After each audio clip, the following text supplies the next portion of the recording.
This has got the Fix-It Guy. Today we have a Frigidaire washing machine that has a slow drain. So we have the slow drain message comes up.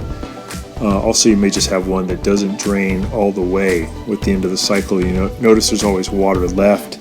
That just means that the little coin trap inside the machine is full of junk, and we're going to have to get in there and remove the coin trap so we can clean it out.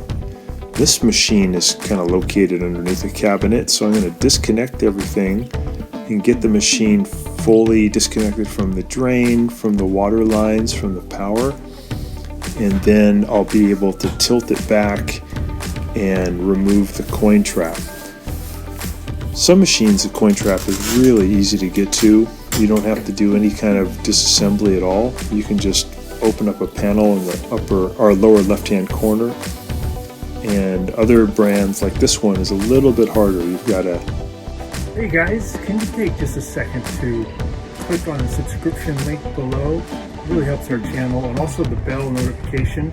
So every time we make a new video, we can send it right to you. We make a new video about once every week. Really appreciate that. And if you give us a thumbs up, it'd be great. Thank you. Get into the machine. So I'm turning off these water valves fully to the right. I've got it unplugged. And then I'll remove the water lines off the back by just spinning them off with a pair of pliers. Now I got it up against the wall here. I'm leaning it back at an angle. So you got to lean it back enough so you know it's not going to come forward towards you.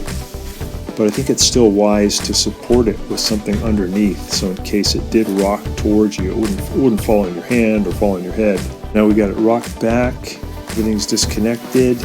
We have a panel on the bottom that's open. We can reach in there, and that allows us to do this procedure. So we got the plastic tub, and then below it is a black rubber tube that's bringing water from the bottom of the machine to the drain pump. And between the tub and the drain, inside that rubber tube is the coin trap.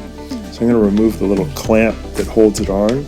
It has a Phillips head screw, and I'm just going to spin that out a bunch of times, and then I'll pull down and the whole boot will come out, and then I'll be able to reach in and grab the coin trap and remove it. So I notice a bunch of stuff caught in there. I think they were washing a bathroom rug, and it basically fell apart in the washing machine, and all the fibers got pulled down into the drain mechanism. But instead of it going in and hitting the drain impeller, the coin trap stopped it, but it just clogged up the whole drain mechanism. So we got to get that coin trap out of this rubber boot. And the coin trap's just a big, kind of like a plastic jar, has holes in it, and it just traps coins and bobby pins and things like that from going in and hitting the impeller.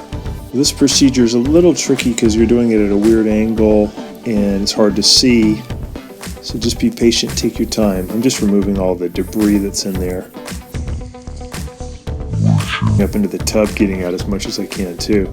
And then I'll try to grab, there it is, there's the coin trap. I pulled that out of that rubber boot, and I'll clean out a little bit more as much as I can reach. I'm reaching inside that rubber boot or rubber tube to see if there's anything else. I think I found a bobby pin. Get that out of there. There we go. We'll take this over to the sink and then just empty out this coin trap and get it really clean. It had a lot of stuff in there that had accumulated over the years. But I think the bathroom mat is really what did in this machine.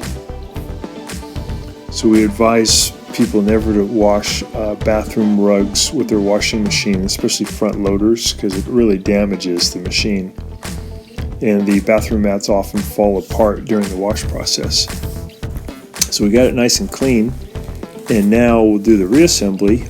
We'll just push that back in, hook up the boot again, and then just get everything back into position. I think the difficult part of this procedure is getting that rubber boot back onto the plastic tub and then getting that screw really tight. Before you put this all back together and reassemble it, I would make really sure that that rubber boot or rubber tube is firmly back onto the plastic tub, and that fasteners aren't as tight as possible, so you won't get any kind of leak. So I hope this has been helpful to you. Thanks so much for watching our video. Please leave any comments or questions in the comment section below. We really appreciate that. We have a really nice video coming up for you right here that I think you'll enjoy. Very similar, dealing with appliance repair. So thanks again for watching our video.